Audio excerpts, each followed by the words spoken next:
Yes guys, what's up? So we're with Johnny Wilson today at the Froch evening. Johnny, how you feeling? I'm alright, Sheffield.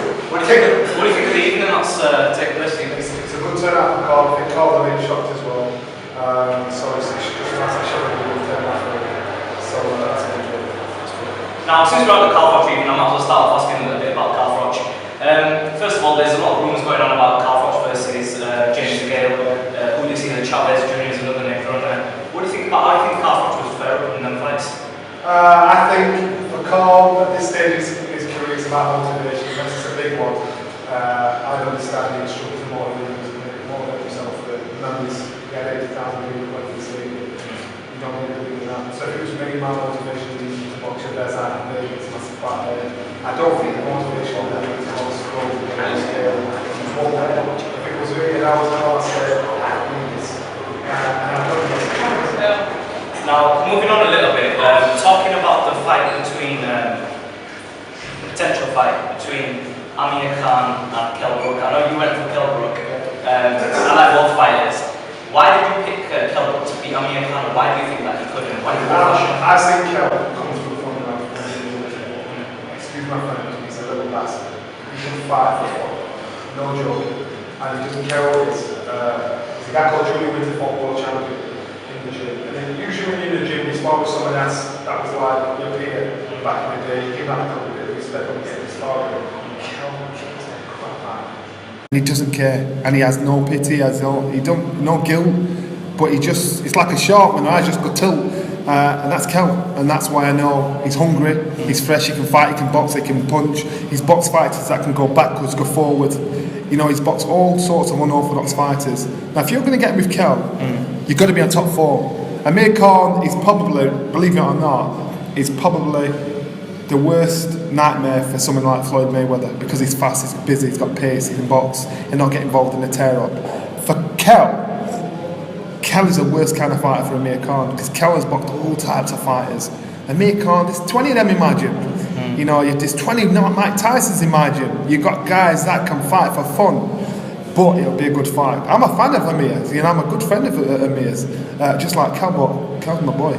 But you know, like Amir, he's got knocked out by, like, say, Danny Garcia with the left hook. Yeah. He got hit by Brady's Prescott with it was uppercut that wobbled him.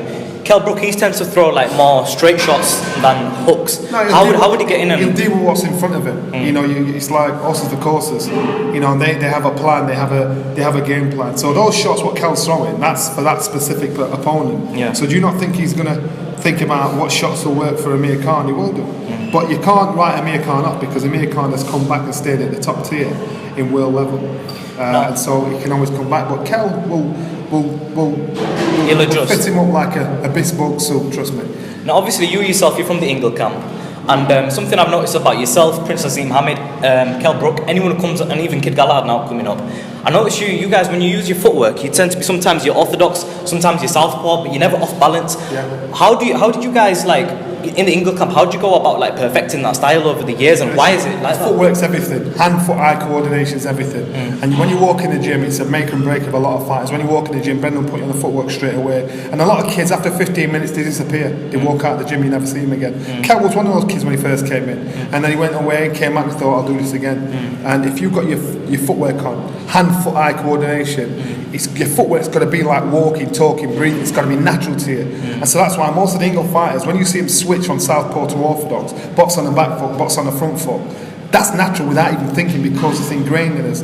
Now you get fighters that are a little bit special. I'm a product of the gym. Now you get fighters like Ryan Rose, Nassim and Kell that can fight just as good going forward as they can going backwards. I was better fighting backwards than going forward. And that's why guys like this, they will hit the headlines. Guys like this will be successful, and guys like this, when they become champions, they'll stay champions because they're exciting. And our style is not the most exciting style if you just stick to our style, but if you put a little spite into it, like you see from Kell, like you saw from Naz, like you saw. Michael Graham was more of a backwards fighter. He could punch, he could bang, but he wasn't a Kell, he wasn't a Naz, he wasn't a Ryan to fight aggressively on the front foot. And that's what made them different from us. And that's the only difference. Now, moving on a little bit from that, who do you think is going to be, if you have to name me 3 names from British boxing, who do you think will take over British boxing in the next 5 years? Who would you name me? Go got one over there. He's a right handsome piece of hunk. You see, look at that. Listen, don't let you see this six pack here. It don't come easy. Come a little bit.